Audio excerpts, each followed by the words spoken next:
네, 안녕하세요 여러분. 2023년 KIT 미래공학도 포럼 신소재공학부 편의 국립금호공과대학교 신소재공학부 조교수 조재훈입니다. 제가 이번 포럼 강연의 제목을 미래를 열어가는 혁신, 신소재공학의 현재와 미래라고 조금 거창하게 지어보았는데요. 자, 그만큼 우리 인류 발전에 있어서 신소재공학이 차지하는 그 중요성이 매우 막중하다라는 것을 조금 강조드리고 싶어서 이렇게 제목을 지어보았습니다.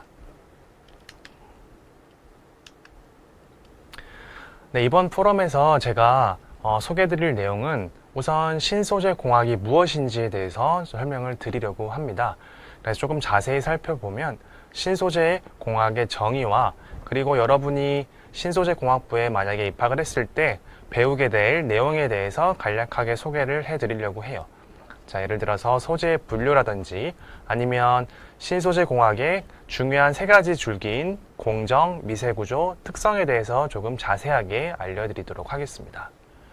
자, 그리고 포럼 강연 두 번째 주제 국립금호공과대학교 신소재공학부에 대해서 간략하게 설명을 드리면서 이번 강연을 마치도록 하겠습니다. 자, 우선 우리 신소재공학 이라는 단어에서 공학이 무슨 의미인지 알고 계신가요? 아마 여러분이 초등학교, 중학교, 고등학교 과정을 거치면서 많은 교과목을 공부를 했겠지만 공학이라는 과목을 제대로 어떻게 가르쳐주는 그런 과목은 없었을 거라고 생각을 합니다. 자, 그런 의미에서 우리 공학이 무엇인지 간단하게 짚고 넘어가 보도록 하겠습니다. 자, 공학은 영어로 엔지니어링이라고 하고요. 사전적 의미는 기초과학을 바탕으로 응용과학 기술을 연구하는 학문이 되겠습니다. 자, 여기서 기초과학이 무엇일까요? 자, 여러분이 초등학교에 어렸을 때 입학을 해서 배웠던 수학과 과학이라는 과목이 있죠. 자, 그리고 중학교에 진학을 해서도 여전히 수학과 과학을 배웁니다. 그리고 고등학교에 또 진학을 하면은 수학은 수학대로, 그리고 과학은 물리화학, 생명과학, 지구과학으로 세분화되어서 또 배우게 돼요. 또 수학은 통계학이라든지 기하학, 미분, 적분 등으로 또 세분화되어서 배우게 되죠. 자, 이런 일련의 과정들이 모두 기초과학이라고 할 수가 있어요. 이런 기초과학을 토대로 해서 우리 인류에 도움이 되는 새로운 제품을 만드는 것에 관한 학문이 바로 공학이라는 학문입니다. 자, 여러분 레고 피스 좋아하시나요? 레고 조립하는 거 아마 어렸을 때 많이 해보셨을 것 같은데 이 레고 블럭 하나하나를 우리 기초과학적 지식이라고 해봅시다. 예를 들어서 빨간색 블럭 하나가 수학의 어떤 법칙, 파란색 블럭 하나가 물리의 어떤 법칙이라고 한번 생각을 해보는 거예요. 자, 그러면은 우리 이 블럭들이 그냥 이렇게 떨어져 있을 때는 그냥 일련의 과학적 지식에 불과하지만 우리가 이것을 어떤 목적을 가지고 잘 설계를 한 다음에 잘 조립을 하면 지금 보시는 바와 같이 저런 콜로세움이나 아니면 건물이나 집, 로봇, 자동차 등으로 만들어낼 수가 있는 겁니다. 또한 공학은 기술적 문제를 발견을 하고 기술적 해결책을 제시하는 역할을 하고 있습니다. 자, 우리 일상생활에 자동차를 몰고 가다가 급발진 문제가 발생한다거나 그런 기술적 문제가 여전히 존재하잖아요. 자, 그런 것을 문제를 탐지를 하고 그런 해결책을 제시하는 것이 바로 공학의 역할이자 공학자의 역할이 되는 것입니다. 자, 그렇다면 공학의 종류로는 어떤 것들이 있을까요? 공학의 종류는 상당히 많은데요. 제가 다 소개를 드릴 수는 없고 이 중에 몇 가지만 한번 간단하게 살펴보도록 합시다. 자, 첫 번째로 토목공학. 토목공학은 다른 명칭으로 건설공학, 건설환경공학, 토목건축공학 등으로 불리기도 하는데요. 이 토목공학은 일명 지구를 조각하는 학문이라고 불리기도 합니다. 그래서 토목공학을 전공하신 분들은 교량, 댐, 터널, 도로, 철도, 운하 등을 설계하고 건설하는 역할을 하시는 거죠. 이 토목공학이라는 학문에서 기초과학이라고 할 수 있는 것은 수학, 통계, 물리, 지구과학 등이 있겠습니다. 이런 레고 피스들을 우리가 잘 조립을 하면은 이렇게 멋진 터널이나 댐이나 다리 등을 만들 수 있는 거예요. 다음으로 화학공학. 화학공학은 예를 들어서 화학생물공학, 화공생명공학, 고분자공학, 유기나노공학, 응용화학생명공학 등이 모두 화학공학이라는 범주 안에 포함될 수가 있어요. 이 화학공학은 물리화학적 공정에 관해서 다루는 학문인데요. 그래서 뭐 석유를 정지한다든지 어떤 반응에 촉매제를 개발한다든지 아니면 새로운 고분자 구조를 개발한다든지 하는 것들이 모두 화학공학에 포함되는 분야가 되겠습니다. 자, 그래서 이 화학공학에 해당하는 기초과학이라고 하는 것은 뭐 수학, 화학, 생물 등이 있을 수 있고요. 자, 이런 우리가 레고 피스를 잘 조립을 하면은 이렇게 석유를 정제할 수 있다든지 아니면 케미컬 플랜트를 이렇게 운영을 한다든지 아니면 새로운 고분자 구조를 개발한다든지 할 수가 있는 겁니다. 다음으로 기계공학, 또 기계 설계, 메카트로닉스, 자동차공학, 기계 시스템, 기계 항공, 기계 제어, 조선 해양공학 등 이런 분야들도 모두 기계공학이라는 큰 범주 안에 포함될 수 있는 학문들이에요. 그래서 기계공학이라는 것은 기계장치의 설계, 제작, 제어 등에 관한 학문이고 또 수학, 통계, 물리를 이제 기초 과학으로 삼고 있습니다. 자, 이런 기초 레고 블록을 잘 조립을 하면은 저렇게 엔진이나 자동차 그리고 항공기 등을 만들어낼 수 있습니다. 이 외에도 전기공학, 전자공학, 컴퓨터공학, 산업공학, 건축공학, 문자핵공학, 에너지 자원공학, 생명공학 등 상당히 많은 공학적 분야가 존재를 하는데요. 자, 오늘은 이 많은 공학적 분야 중에서 특별히 신소재 공학이 무엇인지 한번 함께 알아보려고 해요. 신소재 공학의 사전적 정의는 재료의 구조와 성질을 이해하고 새로운 물성의 소재를 설계 및 제조하는 학문을 일컫습니다. 자, 여기서 말하는 재료란 무엇일까요? 재료는 물체를 구성하는 물질로 우리 주변에 존재하는 모든 물질이 다 재료가 될 수가 있습니다. 자, 예를 들어 물, 공기, 나무, 돌 이런 것들이 모두 재료가 될 수 있어요. 자, 그래서 여러분이 집을 짓고 싶다고 생각을 해보세요. 그래서 우리가 주변에 있는 소재를 찾아서 집을 지어야겠죠. 자, 돌과 나무를 가지고 집을 열심히 지었다고 해봅시다. 자, 그러면은 어때요? 비가 오면 물이 새고 여름에는 덥고 겨울에는 춥겠죠. 그리고 안전하지도 않을 겁니다. 자, 그렇기 때문에 우리는 이러한 물과 나무를 잘 가공을 해서 결점을 보완하고 또 우리가 원하는 특성을 창출을 한 다음에 더 나은 재료로 만들어야 해요. 그래야지 우리가 원하는 응용에 활용을 할 수가 있겠죠. 자, 이렇게 우리가 가공해서 더 나은 특성을 창출한 재료를 신소재라고 합니다. 그래서 신소재 공학이라는 것은 바로 이 신소재에 관한 학문인 것이에요. 그래서 신소재 공학은 크게 세 가지의 큰 줄기가 있어요. 바로 공정, 구조, 특성이 그것인데요. 이 세 가지의 큰 줄기들은 서로 상호 연관되어 있어서 매우 긴밀하게 영향을 주고받습니다.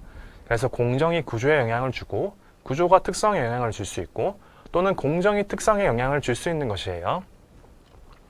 자, 이게 무슨 의미인지 우리 스테이크를 맛있게 구워 먹어보는 그런 상상을 한번 해봅시다. 여기에 한번 비유를 한번 들어보는 거예요.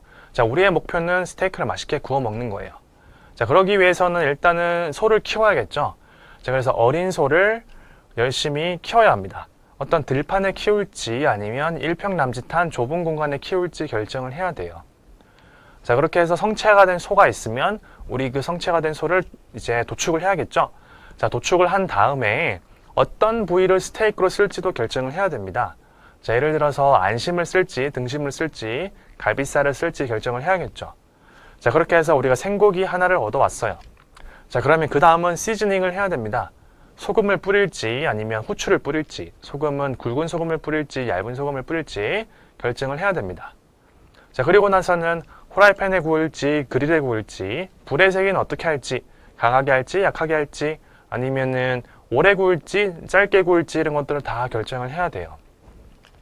자, 일련의 과정들이 제가 말씀드린 일련의 과정들이 모두 공정에 해당되는 거예요. 자, 이렇게 해서 이제 우리가 맛있는 스테이크를 구웠어요. 접시 위에 올려놓은 다음에 칼로 썰었다고 해봅시다. 자, 그리고 포크로 집어서 그 단면을 관찰해 보세요. 그 단면이 레어일 수도 있고 미디움일 수도 있고 웰던일 수도 있겠죠. 자, 생각을 해보면 우리가 고기를 오랫동안 구우면 웰던이 되고 아니면 약한 불에 짧게 구우면 레어가 되겠죠. 자, 결국에 공정이라는 것은 저렇게 구조에 영향을 아주 크게 줄 수 있다는 것을 알 수가 있어요. 자, 뿐만 아니라 우리가 들판에서 기른 소는 근육량이 많겠죠. 그래서 마블링이 조금 적을 겁니다. 지방이 조금 적을 거예요. 그에 반해 움직이지 못하게 하고 키운 소는 지방량이 많을 수 있겠죠. 자, 이것처럼 공정이 구조에 영향을 줄 수가 있다라는 겁니다. 자, 그러면 스테이크의 특성은 어떠할까요? 자, 우선 우리 맛의 특성을 한번 생각해 볼까요? 맛이 달다, 아니면 맛이 고소하다, 아니면 맛이 짜다, 이렇게 생각을 해볼 수 있겠죠. 자, 우리가 예를 들어서 미디움 같은 경우에는 맛이 뭐 적당하고 적당히 맛있죠. 그에 반해 레어 같은 경우에는 맛이 조금 뭐 육즙이 많을 수는 있지만 맛이 없을 수 있죠. 자, 이것처럼 혹은 뭐 마블링이 많은 경우에는 좀 부드러울 수 있고 없는 경우에는 좀 질길 수 있겠죠. 자, 이렇게 구조가 특성에 영향을 줄 수가 있는 겁니다. 또한 우리가 공정 과정 중에서 소금을 많이 뿌리면 어때요? 맛의 특성이 짜죠. 짜지겠죠. 설탕을 뿌리면 달아지겠죠. 그죠? 우리가 너무 오래 구우면 질기겠죠. 자, 이렇게 공정이 특성에도 영향을 줄 수가 있는 겁니다. 그래서 결과적으로 이 공정, 구조, 특성이라는 것은 서로 상호 연관되어 있고 서로 긴밀하게 영향을 주고받을 수 있다라는 거, 그게 바로 신소재 공학의 핵심 키워드가 되겠습니다. 자, 여러분, 제가 전전 슬라이드에서 여러 가지 공학 분야에 대해서 소개를 해드렸어요. 자, 이것들을 우리가 영어로 번역하면 어떻게 될까요? 자, 예를 들어서 토목공학을 영어로 하면 Civil Engineering, 화학공학을 영어로 하면 Chemical Engineering, 기계공학은 Mechanical Engineering, 전기공학은 Electrical Engineering이에요. 자, 그러면 신소재 공학을 영어로 하면 어떻게 될까요? 신소재 공학은 영어로 하면 Materials Science and Engineering이에요. 그래서 다른 공학 분야와는 다르게 신소재 공학은 가운데 science라는 단어가 들어가 있습니다. 자, 왜 그럴까요?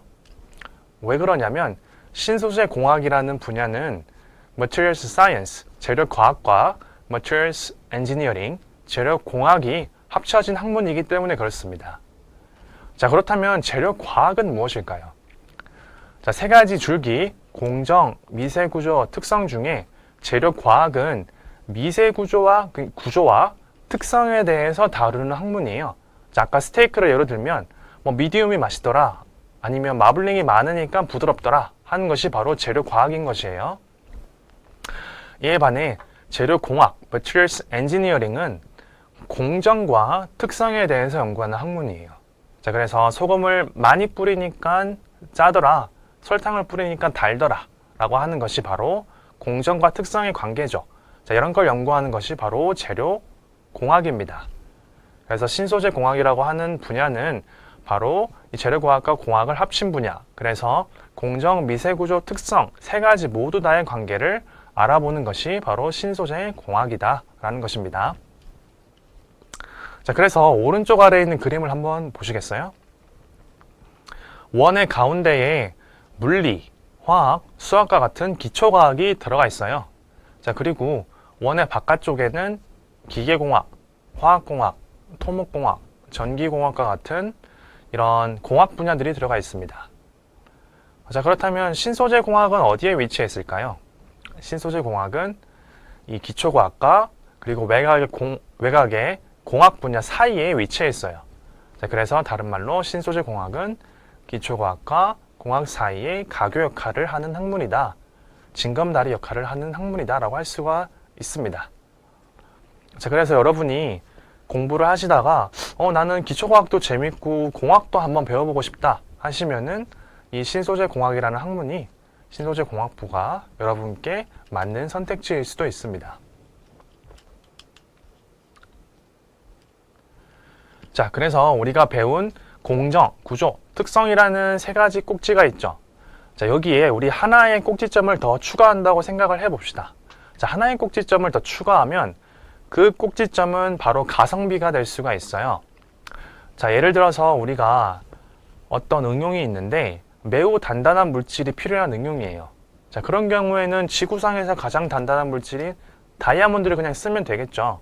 하지만 문제는 다이아몬드 너무 비싸잖아요.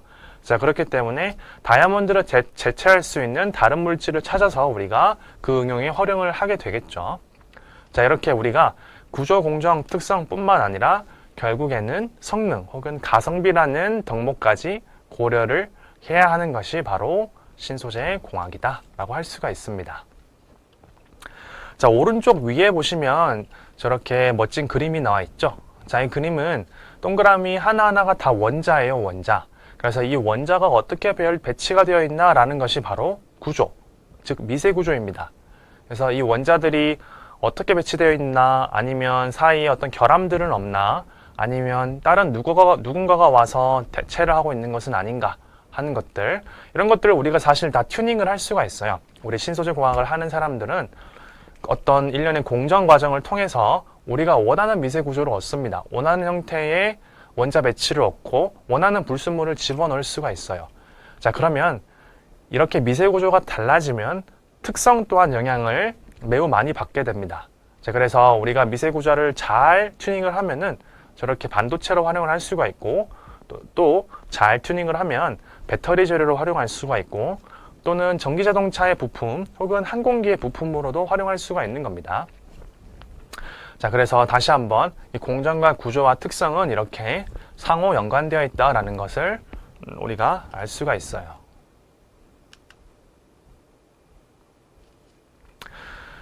네, 재료와 인류 문명의 발전은 서로 그 궤를 같이 하고 있어요. 그래서 우리 시대 이름을 명명할 때 재료의 이름을 붙인다는 사실 여러분도 알고 계실 겁니다. 자, 예를 들어서 선사시대는 역사가 쓰여지기 이전의 시대죠. 자, 그리고 석기시대, 청동기 시대, 철기 시대, 자, 이렇게 우리 시대를 명명할 때는 재료에 그 당시에 활용했던 재료를 붙이는 거예요.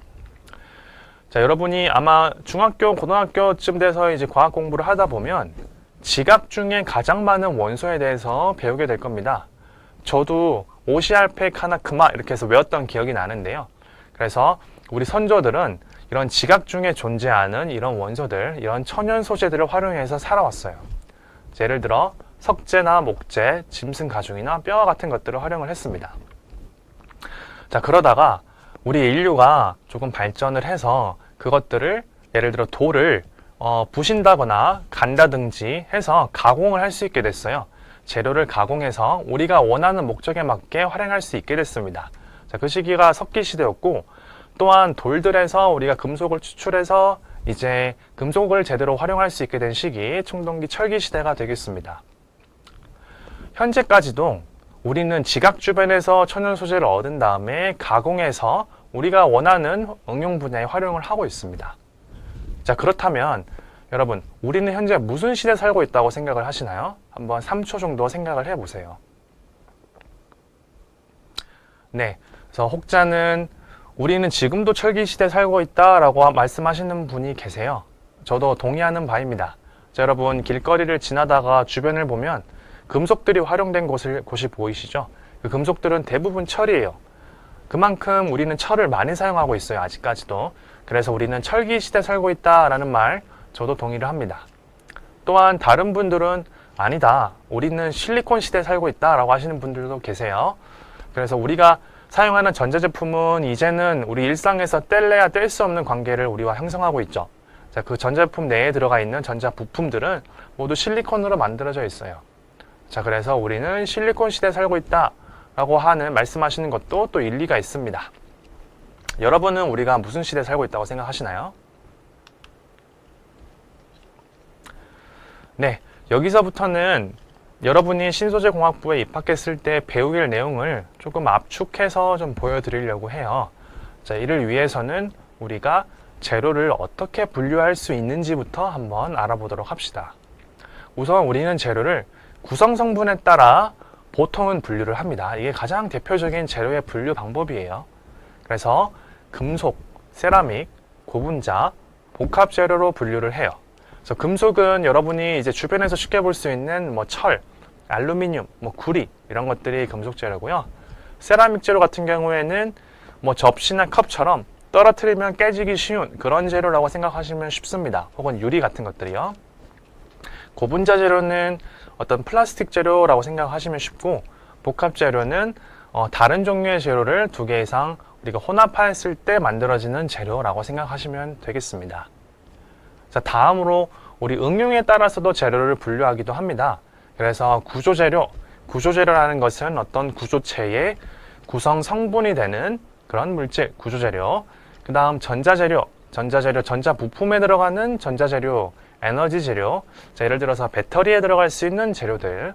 바이오 재료, 인체 친화적인 재료가 되겠죠. 광학 재료는 광학적 특성이 우수해서 뭐 투명하다든지 유리같이 그런 재료가 되겠습니다. 다음으로 우리 형상에 따라서 재료를 분류할 수도 있어요. 자, 가장 일반적인 벌크 재료, 어떤 덩어리의 재료들이죠. 또한 그리고 분말 재료. 분말 재료는 이제 파우더 같은 재료들이에요. 다음 나노 재료, 어떤 단위체가 100 나노미터 이하일 때 그런 재료를 우리 나노 재료라고 불러요. 섬유 재료는 우리 옷을 만드는 재료라기보다는 그냥 아주 길쭉하게 생긴 그런 형상을 가진 재료를 섬유 재료라고 부릅니다. 2차원 재료는 납작한 재료인데, 2차원처럼 납작한 재료인데 그 납작한 정도가 수 나노미터에 불과할 때 우리가 그런 재료를 2차원 재료라고 부릅니다. 다음으로 전기적 특성에 따라서 재료를 분류할 수도 있어요. 자, 먼저 도체, 전기가 잘 통하는 도체, 전기가 안 통하는 부도체. 반도체는 어떤 외부의 자극에 따라서 도체가 되기도 하고 부도체가 되기도 하는 재료를 반도체라고 해요. 초전도체는 전기 저항이 0인 경우 우리가 그런 재료를 초전도체라고 불러요. 기계적 특성에 따른 분류, 연성재료, 말랑말랑한 재료가 연성재료고요. 그리고 취성재료는 쉽게 깨지는 재료가 취성재료입니다. 자, 그러면 구성성분에 따른 분류 중에서 금속, 세라믹, 고분자 중에서요, 가장 많이 사용되는 금속 재료는 뭐가 있을까요? 우리 일상생활에서 이 지구에서 가장 많이 사용되는 금속 재료는 무엇일까요? 한번 3초간 생각을 해보세요. 네, 제가 강의를 하면서 이 질문을 드리는데 많은 학생들이 철이라고 대답을 주세요. 네, 답은 철이 맞습니다. 자, 다음 가장 많이 사용되는 세라믹 재료는 무엇일까요? 네, 학생들이 유리라고 대답하는 경우가 많더라고요. 사실은 콘크리트입니다. 자, 콘크리트도 세라믹의 한 종류예요. 자, 마지막으로 가장 많이 사용되는 고분자 재료는 무엇일까요? 네, 정답은 나무입니다. 나무. 자, 그래서 철, 콘크리트, 나무가 가장 많이 사용되는 금속, 세라믹, 고분자 재료가 되겠습니다. 자, 그러면 방금 우리가 알아본 금속, 세라믹, 고분자, 복합 재료에 대해서 조금 더 자세하게 알아보는 시간을 가져볼게요. 자, 우선 금속 재료부터 살펴봅시다. 자, 하나 또는 그 이상의 금속 원소로 구성된 무기물질을 금속 재료라고 해요. 그래서 무기물질의 반대말 유기물질, 즉 탄소 체인이 있으면 유기, 없으면 무기물질. 그래서 탄소 체인이 없는 금속 원소로 구성된 물질이 금속 재료입니다. 그래서 여러분 주기율표를 한번 떠올려 보세요. 주기율표의 왼쪽은 금속 원소, 오른쪽은 비금속 원소잖아요. 그래서 주로 왼쪽인 금속 원소로 이루어져 있으면 금속 재료가 되겠습니다. 그래서 이 금속 재료는 양호한 열 그리고 전기 전도도를 가지고요. 또한 강하면서도 연성이 있어요. 말랑말랑한 연성이 있고 고온 강도가 좋습니다. 자, 그래서 높은 온도에서도 일정 수준의 강도를 유지를 할 수가 있어요. 또한 금속 재료는 철계 금속과 비철 금속으로 보통 구분을 합니다. 자, 철 하나와 나머지 금속이라고 구분을 하는 게 조금 이상하실 수 있지만 그만큼 우리가 일상생활에서 철을 많이 활용한다는 뜻이 되겠습니다. 그리고 첨단 금속 중에 뭐 초합금기나 고엔트로피 합금과 같은 재료들도 있어요. 그래서 여러분이 신소재공학부에 입학을 한 다음에 금속 재료를 열심히 공부를 하시면 포스코나 현대자동차나 고려아연이나 현대제철과 같은 금속 관련 기업으로 취업할 수 있는 기회를 가질 수 있습니다. 다음으로 세라믹 재료. 자, 여러분 그 주기율표를 다시 한번 생각을 해보세요. 왼쪽은 금속, 오른쪽은 비금속. 그래서 왼쪽의 금속과 비금속 원소가 결합되어 있는 경우, 그리고 그 결합의 종류가 공유 결합, 이온 결합으로 구성되어 있는 경우, 이 재료를 우리가 세라믹 재료라고 불러요. 이 세라믹 재료는 그 단단하고 또 고온 강도가 있어요. 그래서 높은 온도에서도 그 단단함을 유지할 수가 있습니다. 또한 가볍고 그리고 부식이 안 되면서도 열 전기 절연성이 있어요. 열과 전기가 잘 안 통하는 특징이 있습니다. 하지만 단점으로는 취성이 크고 쉽게 깨지면서도, 취성이 크다라는 말이 쉽게 깨진다는 얘기예요. 그리고 가공이 어렵습니다. 녹는 점이 높기 때문에 이 세라믹 재료를 가공하기가 조금 어려워요. 그렇지만 이런 단점에도 불구하고 너무나 많은 장점을 가지고 있는 재료이기 때문에 우리는 이를 우주왕복선이나 생체의학, 반도체, 기판, 엔진 부품 등에 활용을 하고 있습니다. 그래서 여러분이 신소재공학부에 입학을 해서 세라믹 재료를 열심히 공부를 하시면 삼성전기라든지 LG이노텍, 현대모비스, 포스코케미칼, 현대자동차와 같은 기업에 취업할 수 있는 기회를 가질 수 있어요. 다음으로 고분자 재료. 고분자 재료는 유기물을 기초로 하는 긴 분자 사슬을 가지고 있어요. 그래서 이 재료는 다양한 범위의 강도와 연성을 가지게 됩니다. 그래서 우리 플라스틱 비닐봉지를 한번 생각해 보세요. 비닐봉지는 쉽게 뜯어지잖아요. 또 어떤 플라스틱 재료는 그에 반해 매우 단단한 경우도 있죠. 자, 이처럼 다양한 범위의 특성을 가질 수가 있기 때문에 그 응용 분야가 무궁무진하다고 얘기할 수 있어요. 뿐만 아니라 밀도가 낮다, 즉 가벼우면서도 분해 온도가 낮은 특성이 있어요. 우리가 고분자 재료 플라스틱을 쉽게 태울 수 있잖아요. 그래서 여러분이 고분자 재료를 열심히 공부를 하시면 LG화학이나 하나케미컬, 롯데케미컬과 같은 그런 화학회사로 취업할 수 있는 기회를 가질 수가 있습니다. 다음으로 복합재료. 복합재료는 2개 이상의 재료를 통합해서 형성된 하나의 새로운 재료가 되겠습니다. 자, 그래서 예를 들어서 우리가 단일 재료로는 얻을 수 없는 특성을 복합재료로 얻을 수가 있는 거예요. 철을 한번 떠올려 보세요. 철은 단단하지만 상당히 무겁잖아요. 하지만 우리는 보통 단단하면서도 가벼운 재료를 원하죠. 자, 이럴 경우에 우리가 복합재료를 쓰게 됩니다. 자, 그래서 우리가 복합재료를 활용해서 단단하면서도 가벼운 재료를 만들면 저런 테니스 라켓이나 골프 라켓이나 아니면 비행기나 엔진 부품 등에 활용할 수가 있는 거죠. 이 복합재료는 기지에 따라 보통 분류를 합니다. 자, 기지가 무엇이냐면 여러분 아몬드 초콜릿을 한번 떠올려 보세요. 여기서 초콜릿이 바로 기지 재료고 아몬드 역할을 하는 것이 첨가제입니다. 그래서 기지 재료가 즉 초콜릿이 금속이면 금속 기지 복합 재료, 초콜릿이 세라믹이면 세라믹 기지 복합 재료 이렇게 다르게 부를 수 있어요. 자, 다음으로 전자재료. 자, 지금까지 우리 구성 성분에 의한 분류를 보았지만 전자재료는 응용에 따른 분류긴 하죠. 하지만 전자재료라는 이 분야가 상당히 요즘 핫하기 때문에 한번 같이 살펴보도록 합시다. 전자재료는 가장 중요한 전자재료인 실리콘을 활용해서 전기적 특성을 제어할 수 있는 재료를 얘기를 합니다. 그래서 순수한 실리콘에 우리가 불순물을 첨가를 하면은 전기적 특성을 튜닝을 할 수가 있어요. 자, 그렇게 해서 우리가 반도체를 만들게 되는데 이 반도체는 도체가 될 수도 있고 부도체도 될 수 있는 특성을 가지고 있죠. 자, 이런 특성을 활용을 하면은 우리가 이를 전자 디바이스로 제작을 할 수가 있습니다. 그래서 여러분이 전자재료를 열심히 공부를 하시면 삼성전자나 SK하이닉스, LG전자와 같은 전자회사에 취업할 수 있는 기회를 가질 수가 있어요.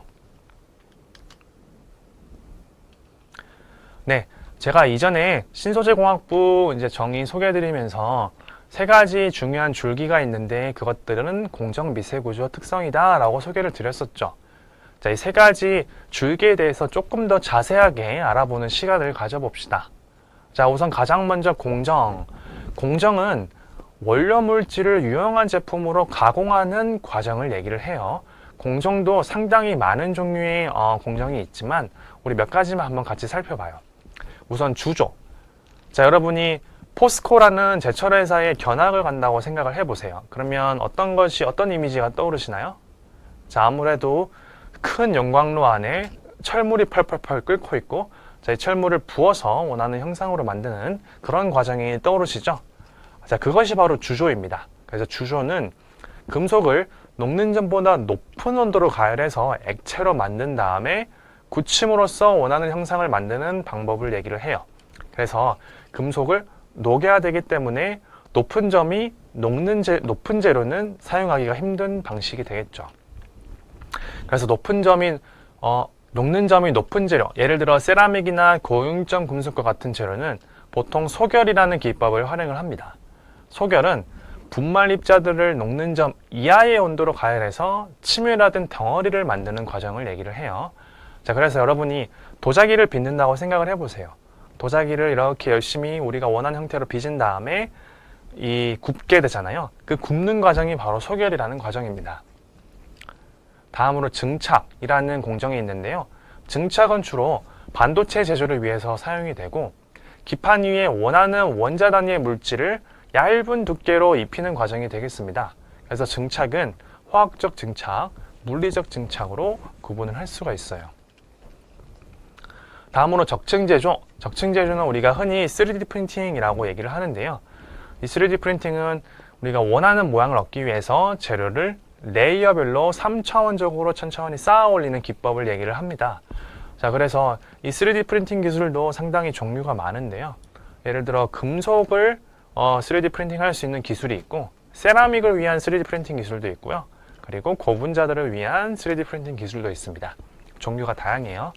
자, 이 외에도 사실 많은 공정 종류가 있어요. 뿐만 아니라 이렇게 1차적으로 만든 우리가 어떤 재료를 가지고 2차적으로 또 공정을 진행할 수가 있어요. 자, 예를 들어 열 처리를 한다든지 해서 우리가 원하는 미세 구조를 가지게끔 할 수가 있습니다. 자, 다음으로 우리 미세 구조를 한번 살펴볼 텐데요. 자, 미세 구조라는 것은 재료 내부 구성 요소의 배치에 관한 것이에요. 그래서 신소재 공학을 공부하는 사람들은 그러면 어떤 크기의 스케일에 관심이 있길래 미세 구조라고 부르는 것일까요? 자, 오른쪽 위에 그림을 한번 보시면 저렇게 머리카락이 보이시죠? 맨 오른쪽 위에 머리카락 이렇게 나와 있고요. 저게 대충 한 100 마이크로미터 정도 돼요. 그래서 우리 머리카락은 우리 눈으로 볼 수 있는 크기죠. 자, 왼쪽 아래로 갈수록 크기가 점점 줄어드는데 저기 가운데쯤에 적혈구가 보이시나요? 적혈구가 대충 한 7 마이크로미터 정도 되는 크기라고 하네요. 그래서 우리가 어렸을 때 뛰어놀다가 다쳐서 피를 흘리면 우리가 적혈구를 관찰할 수는 없잖아요. 그쵸? 그래서 저 정도 크기는 우리가 눈으로는 관찰을 할 수가 없습니다. 점점 작아지다가 한 1 마이크로미터 정도 되는 게 박테리아고, 그리고 100 나노미터 정도 되는 코로나 바이러스도 보이네요. 자, 우리를 괴롭혔던 코로나 바이러스가 100 나노미터 정도 되고요. 그 크기가 점점 작아지면서 50 나노미터는 지카 바이러스라고 나와 있네요. 자, 그래서 우리 신소재 공학이라는 분야에서 관심이 있는 크기의 스케일은 저것보다도 더 작은 수 암스트롱에서 시작해서 머리카락 정도의 크기인 수백 마이크로미터까지 아주 넓은 범위의 크기의 스케일에 우리는 관심이 있습니다. 자, 왜 그럴까요? 자, 왜 그런지 한번 왼쪽 아래에 있는 그림을 보시겠어요? 결정 구조라고 나와 있으면서 고체 재료 내 원자들의 배열 방식을 보여주고 있어요. 자, 그래서 결정 구조라는 것은 원자들이 어떤 방식으로 배열되어 있느냐를 나타내 주는 거거든요. 제가 여러분께 박스 하나를 드리면서 여기에 귤을 가득 담아서 담은 만큼 들고 가세요 라고 한다면 여러분은 어떻게 하시겠어요? 귤을 빈 공간이 없도록 최적화시켜서 이제 담으려고 노력을 하겠죠. 이제 그에 반해 귤을 별로 좋아하지 않는 친구는 그냥 뭐 빈 공간이 좀 있더라도 그냥 쌓고 가지고 갈 겁니다.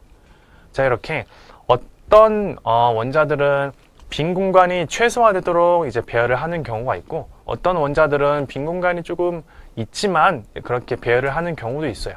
자, 이렇게 배열 방식에 따라서 이 재료의 특성에 아주 다른 영향을 줄 수 있기 때문에 우리는 이 결정 구조를 철저하게 공부를 합니다. 자, 그 다음으로 격자결함. 격자결함이라는 것은 수 암스트롱 단위에서 수십 마이크로미터까지 그 크기가 다양한데요. 격자결함이라는 것은 이 격자 내에 결함을 얘기를 합니다. 말 그대로. 그래서 예를 들어 원자들이 배치되어 있는데 원자 하나가 없다든지, 이 원자가 다른 곳에 위치해 있다든지, 엉뚱한 곳에요. 아니면은 원래 있어야 될 자리에 다른 친구들이 들어와 있다든지 하는 것들이 모두 결함이 될 수가 있어요.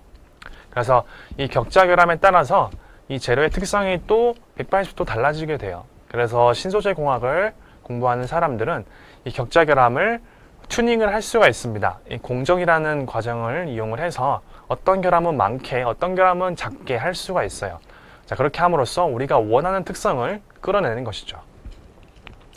자, 마지막으로 결정립. 자, 오른쪽 아래 그림을 보시면 하나의 결정립 내의 원자들이 같은 결정 방향을 가지고 규칙적으로 배열되어 있다라고 하죠. 그래서 원자들이 같은 방향을 가지고 배열되어 있으면 그것을 우리가 그 덩어리를 결정립이라고 불러요. 그래서 결정립의 크기가 수십 나노미터에서 수백 마이크로미터까지 달라질 수가 있어요. 공정에 따라서요. 자, 그래서 이 결정립의 크기에 따라서도 이 재료의 특성이 180도 달라질 수 있기 때문에 우리는 이 결정립도 아주 중요하게 생각을 합니다. 자, 이렇게 미세 구조를 살펴보았는데, 자, 그렇다면 이 미세 구조는 우리가 어떻게 관찰할 수가 있을까요? 물론 간접적인 방법으로 미세 구조를 알아낼 수 있는 방법은 있지만, 자, 이번에는 우리가 직접적으로 어떻게 관찰할 수 있는지 한번 살펴봅시다. 자, 여러분이 초등학생 때 아마 이 양파 껍질의 세포벽을 관찰하기 위해서 현미경을 활용했던 기억이 있으실 거예요. 자, 그때 활용했던 현미경은 광학 현미경이에요. 그래서 광원으로 가시광선을 활용한 현미경입니다. 하지만 그 광학 현미경은 분해능의 한계가 있어요. 자, 그렇기 때문에 우리가 원하는 더 작은 미세 구조를 관찰할 수는 없습니다. 자, 이럴 때 우리는 전자현미경을 활용을 해요. 전자현미경은 가시광선 대신에 파장이 더 짧은 전자를 활용을 하는 현미경이에요. 그래서 이 전자현미경을 활용을 하면, 자, 오른쪽 가운데 그림 보시면은 많은 기둥들이 이렇게 나와 있죠. 자, 이 기둥들의 지름이 10마이크로미터로 아주 작아요. 이 기둥들을 우리 눈으로 볼 수는 없지만 전자현미경을 활용하면 저런 기둥들을 볼 수가 있어요. 뿐만 아니라 그 오른쪽 밑에 그림을 한번 보시면 지금 동그라미들이 막 나열되어 있죠. 이 동그라미들이 전부 원자입니다. 원자를 우리가 현미경으로 관찰을 할 수가 있어요. 그래서 이런 전자현미경을 활용을 하면은 저렇게 엄청 작은 원자들도 우리 눈으로 볼 수가 있는 거예요. 그래서 여러분이 나는 이러한 작은 세계, 미시세계에 정말 관심이 많다. 자, 이러시면은 신소재공학부에 입학을 하시면 전자현미경의 원리에 대해서 학습을 하실 수가 있고, 또한 나아가서 실습까지 해볼 수 있는 기회를 가질 수 있습니다. 자, 세 가지 줄기 중에 마지막 특성. 자, 특성, 전기적 특성, 기계적 특성, 광학적, 화학적, 물리적, 자기적 특성 등등 특성의 종류도 많은데요. 자, 여러분이 신소재공학부에 입학을 하시면, 자, 예를 들어 전기적 특성 중에 밴드갭이 무엇인지, 유전율이 무엇인지, 반도체 공정은 어떻게 되는지, 앞전소재 열전 재료란 무엇인지 등에 대해서 학습을 할 수가 있어요. 또한 기계적 특성 관련 과목을 들으시면 탄성, 소성, 파괴인성, 강도와 경도가 무엇인지에 대해서 학습을 하고, 자, 이들의 값에 따라서 어떻게 우리가 이것들을 재료들을 우주항공에 활용을 하는지, 자동차에 활용을 하는지, 방위, 건축, 건설에 활용할 수 있는지 배우실 수가 있습니다. 다음으로 광학적 특성, 전자기파, 파장, 발광, 굴절율, 투과율의 개념이 무엇인지 이런 것들을 여러분이 학습할 수가 있고요. 또한 이런 것들이 어떻게 디스플레이에 적용될 수 있는지 배우실 수 있습니다. 여러분, 그 밑에 그림 보이시죠? 그래서 오른쪽에 있는 그림은 지금 깨진 그림 보이시죠? 저게 유리인데, 일반적인 유리인데 저렇게 외부 충격에 의해서 유리는 쉽게 깨질 수가 있어요. 하지만 왼쪽에 있는 그림은 유리처럼 매우 투명한 신소재인데 우리가 지금 외부 충격을 가해도 쉽게 깨지지 않는 그런 우수한 기계적 특성을 가지고 있어요. 자, 이런 신소재를 개발을 하면은 우리는 이것들을 예를 들어 전투기의 창문으로 활용을 한다든지 아니면 우주왕복선의 창문으로 활용을 할 수가 있는 거예요. 그 다음에 화학적 특성, 산화환원 반응, 전기화학 포텐셜의 개념이라든지 2차 전지, 연료 전지의 원리나 재료들에 대해서 여러분이 학습하실 수가 있습니다. 자, 이렇게 해서 우리가 신소재공학부에 입학을 하게 되면 배울 수 있는 그런 내용들에 대해서 정말 압축적으로 간단하게 살펴보았는데요. 자, 그 다음으로 우리 재미있는 미래 소재에 대해서 간단하게 얘기를 한번 해봅시다. 자, 미래 소재라는 것은 기존 소재보다 더욱 뛰어난 특성을 가진 소재를 얘기를 합니다. 그래서 예를 들어서 영화 속의 미래 소재를 한번 살펴볼게요. 여러분, 마블 영화 좋아하시나요? 저도 마블 영화 좋아하는데요. 자, 예를 들어서 캡틴 아메리카가 들고 있는 방패 있잖아요. 그 방패는 영화 설정상 비브라늄이라는 가상의 금속으로 만들어진 방패입니다. 그래서 비브라늄이라는 물질은 강도와 인성까지 매우 높은 희귀한 물질로 이제 설정이 되어 있어요. 그래서 인성이라는 것은 여기서 파괴에 저항하는 정도를 얘기를 하거든요. 그래서 인성이 높다라는 것은 파괴되지 않는다라는 얘기가 되겠습니다. 자연계에서 발견되는 대부분의 물질은 강도와 인성이 서로 반비례 관계를 가지고 있어요. 그래서 매우 단단한 물질은 쉽게 깨지기 쉽고, 그리고 쉽게 깨지지 않는 물질은 반면에 강도가 약하고, 자, 이렇게 이제 보통 발견이 되는데, 하지만 설정상 강도와 인성이 매우 높은 신소재가 비브라늄이 되겠습니다. 또한 진동까지 흡수하는 성질이 있다고 그렇게 설정이 되어 있죠. 자, 다음으로 아바타라는 영화가 있는데, 자, 아바타에서 언옵테늄이라는 물질이 있습니다. 그래서 우리 인류가 저 언옵테늄이라는 물질을 얻기 위해서 외계 행성을 침공하는 내용이 아바타의 내용이죠. 그래서 언옵테늄은 설정상 상온 초전도체 재료예요. 그래서 외부 자기장과 반대 방향의 자기장을 형성하는 반자성을 가지기 때문에 저렇게 공중부양을 할 수가 있습니다. 그래서 저런 성질을 활용을 하면 우리가 핵융합 발전에 활용을 할 수가 있어서 인류의 에너지 문제를 해결할 수가 있게 되겠죠. 자, 그렇다면 영화성 미래 소재 살펴봤고, 현실성 미래 소재는 어떤 것들이 있을까요? 자, 여러분 그래핀 많이 들어보셨죠? 자, 그래핀은 탄소 원자들이 벌집 모양으로 2차원적 평면을 이루고 있는 구조를 가지고 있는데요. 그래서 강철보다도 200배 강하고 구리보다도 열전도도를 가지고 있고 등등등, 전기 전도도도 좋고 전자 이동도도 매우 좋습니다. 그래서 정말 만능인 그런 물질이라고 할 수가 있고요. 그 다음으로 초경량, 고강도, 고인성 동시구현 복합 소재라는 미래 소재가 있어요.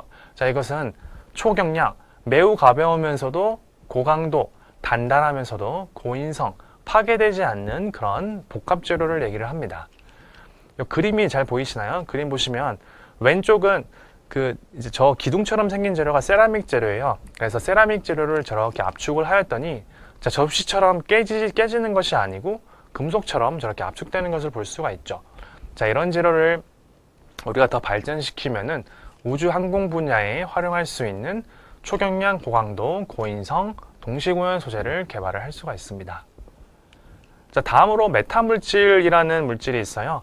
이것은 우리가 자연계에서는 쉽게 얻을 수 없는 특성을 우리가 인위적으로 조작해서 만든 물질을 메타물질이라고 해요.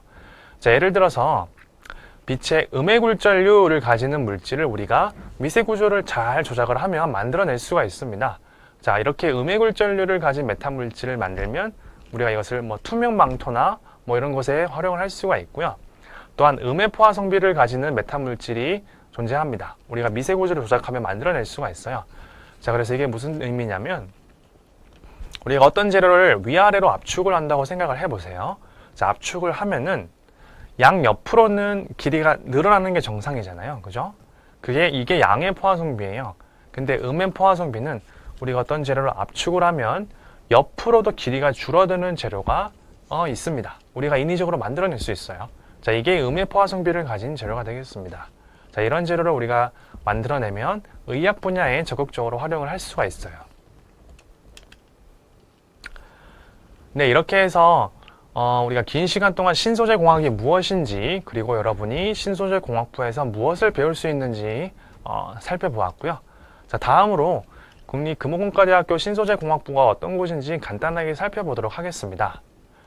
저희는 미래 첨단 소재 산업을 위한 창의적 인재 양성이라는 비전을 가지고 1, 2학년 과정은 기초 과정을, 그리고 3, 4학년 과정은 심화 과정을 운영하고 있어요. 그래서 기초 과정에서는 여러분이 기초과학과 더불어서 개론이 되는 전공 과목을 배우실 수가 있고, 자, 이렇게 2년 동안 기초를 다지신 다음에 3학년이 되어서는 제가 보여드린 많은 분야들 있죠. 그 분야들 중에 여러분이 관심 있는 분야의 과목을 이수를 하실 수가 있습니다. 그게 3, 4학년의 심화 과정이 되겠어요. 뿐만 아니라 저희는 마이크로 디그리라는 제도를 운영하고 있는데요. 자, 이 마이크로 디그리에는 첨단 금속 재료, 첨단 세라믹 재료, 차세대 반도체 재료, 차세대 전지 재료 등의 마이크로 디그리가 존재하고 있고요. 자, 여러분이 공부를 하다가 나 왠지 금속이 재밌는데, 그러면 첨단 금속 재료 마이크로 디그리를 활용을 해서 금속 관련 과목을 집중적으로 이수를 하실 수가 있습니다. 뿐만 아니라 예를 들어 나는 반도체 재료가 조금 유망한 것 같아. 그러면 차세대 반도체 재료 마이크로 디그리 트랙을 활용을 하셔서 반도체 관련 과목을 집중 이수하실 수 있어요. 뿐만 아니라 저희는 취업 연계 과정 마이크로 디그리를 가지고 있는데, 그래서 이 과정을 여러분이 활용을 하시면 졸업과 동시에 관련 회사에 바로 취업을 하실 수가 있습니다. 저희는 20분의 교수님이 계신데요. 각각 금속, 반도체, 세라믹, 고분자, 에너지 등 다양한 분야의 전문 지식을 가지고 계신 교수님이세요.